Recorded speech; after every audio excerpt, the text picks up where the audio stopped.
श्री सीताराम। हरिवल्लभ भगवान के प्रिय भक्त भाग 20। श्री मैत्रेय जी।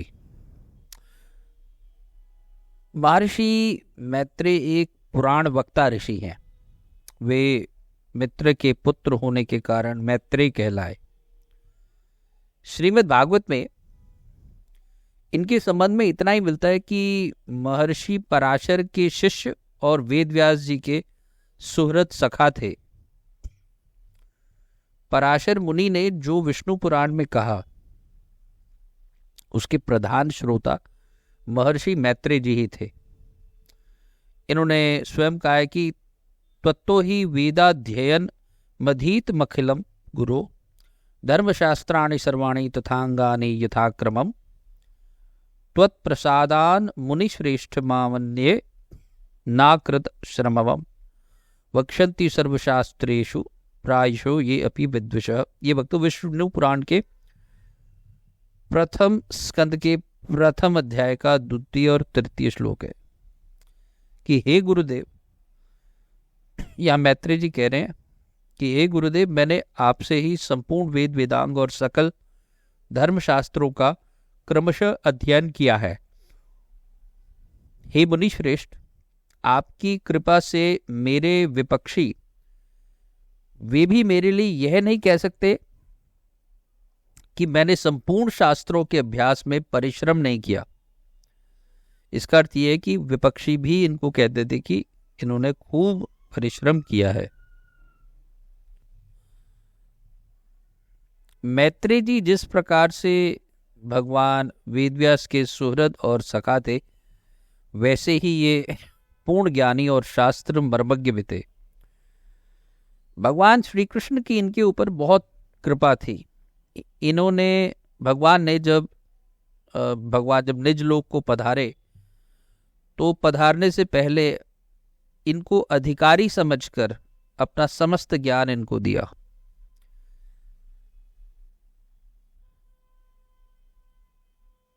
भगवान जब परम धाम को पधारने लगे तो खोजते खोजते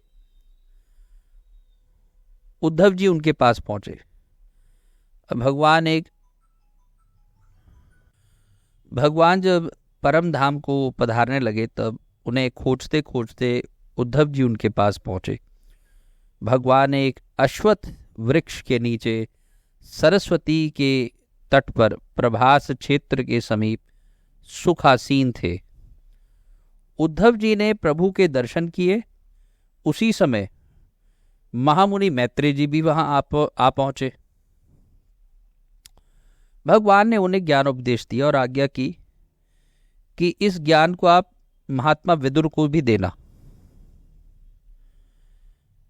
जब उद्धव जी से ये समाचार सुना तो कि महात्मा विदुर जी इनके समीप पहुंचे हैं, तो ये बहुत प्रसन्न हुए।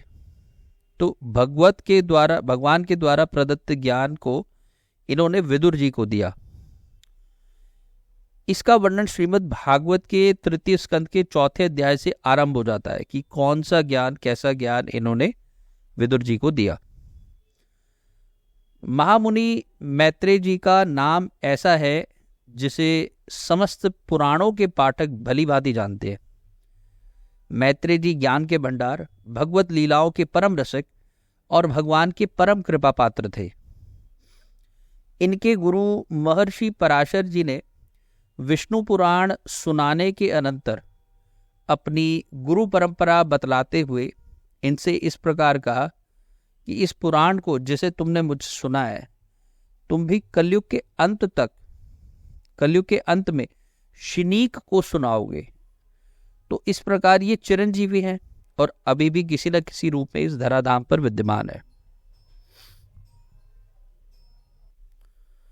भगवान की कथा का महत्व बतलाते हुए ये कहते हैं कि को नाम लोके पुरुषार्थ सारवित पुरा कथानाम भगवत कथा सुधाम आपीय करणांजलि भिर्भवापहामहो विरज्येत विना नरेत्तरम। संसार में पशुओं को छोड़कर अपने पुरुषार्थ का सार जानने वाला ऐसा कौन पुरुष होगा जो आवागमन से छुड़ा देने वाली भगवान की प्राचीन कथाओं में से किसी भी अमृतमयी कथा का अपने कर्णपुटों में से एक बार पान करके फिर उनकी ओर से मन हटा लेगा। कहने का अर्थ है कि भगवान की लीला, भगवान की कथाओं को इतना रसिक मानते थे और वे उसी को, भगवान की इन कथाओं को ही जीव के उद्धार का मुख्य कारण मानते थे।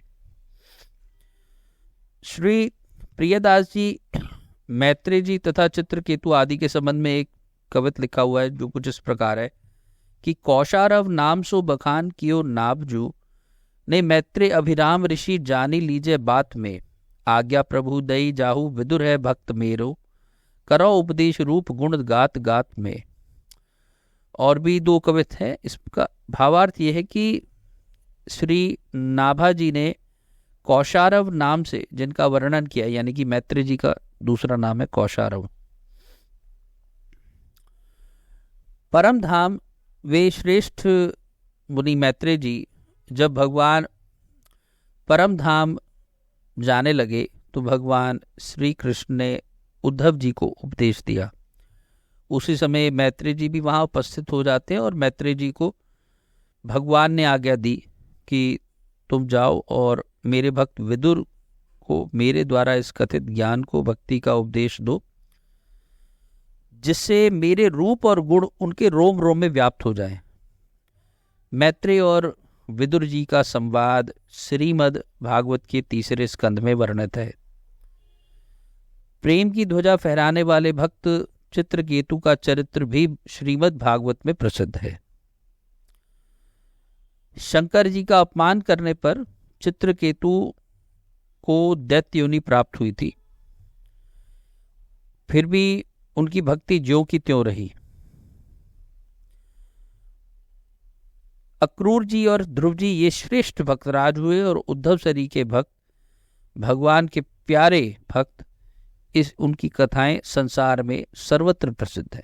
भक्तों कि यहाँ कहने का अर्थ, ये कुछ कवित्व जो है इन्होंने चित्रकेतु और अक्रूर और ध्रुव और उद्धव आदि के संदर्भ में भी कहे हैं। मैत्रेय जी के विषय में एक बात मैंने ये भी सुनी है कि ये अलग से जो मैंने कि एक बार एक बहुत छोटा सा जीव, समझो चींटी या कीड़ा, सड़क पार करना ही होती है उसको तो बहुत तेजी से दौड़ा जाता। तो वेद व्यास जी पूछते हैं कि तू इतना तेजी से क्यों दौड़ रहा? बोले कि मुझे कंपन की आवाज आ रही है और मुझे पता है एक बैलगाड़ी आ रही है, अगर वो बैलगाड़ी मेरे ऊपर गुजर गई मैं मर जाऊंगा, तो इसलिए मैं तेज तेज से दौड़ रहा हूं। उससे पहले कि बैलगाड़ी आ जाए मुझे उससे ज्यादा तेज दौड़ना है। तो ये चलते चलते वेद व्यास जी ने कहा कि अगर तुम्हारा ये शरीर छूट जाए तो तुम्हें अन्य योनि की प्राप्ति होगी। तो बोले हाँ, लेकिन मरना किसको पसंद है? मरने से तो सब डरते हैं। तो वेद व्यास जी ने कहा कि तुम अन्य योनियों से भी छूट जाओगे, इस योनि से भी छूट जाओगे, यदि तुम अपना शरीर यहां से छोड़ देते हो और मैं तुम्हें भगवत भक्त ब्राह्मण योनि में जब तक तुम ना पहुंच जाओ तब तक तुम्हें किसी भी योनि में उससे तुम्हारा निस्तार करता रहूंगा। इस कथा से ये हुआ कि आगे चल के मैत्रेय जी मित्रा के यहाँ पर प्रकट होते, इसलिए इनका नाम मैत्रेय जी पड़ा। और वेद व्यास जी इनके परम सुहृद, परम सखा थे और सबको पता है कि ये एक चिरंजीवी हैं, यानी अभी भी हैं। हमने और आप में शायद इनको देखा हो ना देखा हो, किंतु निश्चित बात है कि भाई जी हनुमान प्रसाद पोद्दार जी, गीता प्रेस गोरखपुर के एडिटर, वे अवश्य ही ऐसे ऐसे महर्षियों के साथ संवाद की बातें कुछ अपने अपने वक्तव्यों में लिखते थे और हमने सुने भी हैं, जैसे नारद जी, अंगिरा जी। और बस इसी के साथ वाणी को विश्राम दूंगा। मैत्रेय जी को प्रणाम करूंगा, उनके दर्शन की याचना करूंगा, उनकी कृपा की याचना करता हुआ कि आप विचार कर सकते हैं कि यदि भगवान किसी को अधिकारी समझते हैं तो बहुत सोच समझ के उसको वो उस वस्तु का, उस पद का अधिकारी समझते हैं। सृष्टि की रचना करने के लिए भी ब्रह्मा का चयन कोई बहुत ही आसान नहीं होता है। यूं ही किसी को ब्रह्मा का पद नहीं मिल जाता है।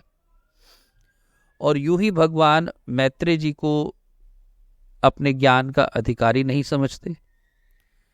भगवान ने अपना ज्ञान अर्जुन को दिया, उद्धव जी को दिया, मैत्रेय जी को दिया, और फिर उन्हें कहा कि आप ये ज्ञान विदुर जी को दीजिए। तो भगवान किसी को अपना अधिकारी समझते तो वो कोई हल्का इंसान नहीं होता है, बहुत श्रेष्ठ पुण्य आत्मा होती है। मैं इसी के साथ फिर से पुनः मैत्रेय जी के चरणों में प्रणाम वंदन करता हुआ अपनी वाणी को विश्राम दूंगा। अगले भाग में हम श्री कुंती जी की कथा सुनेंगे। तब तक के लिए जय जय श्री सीताराम, जय जय श्री सीताराम।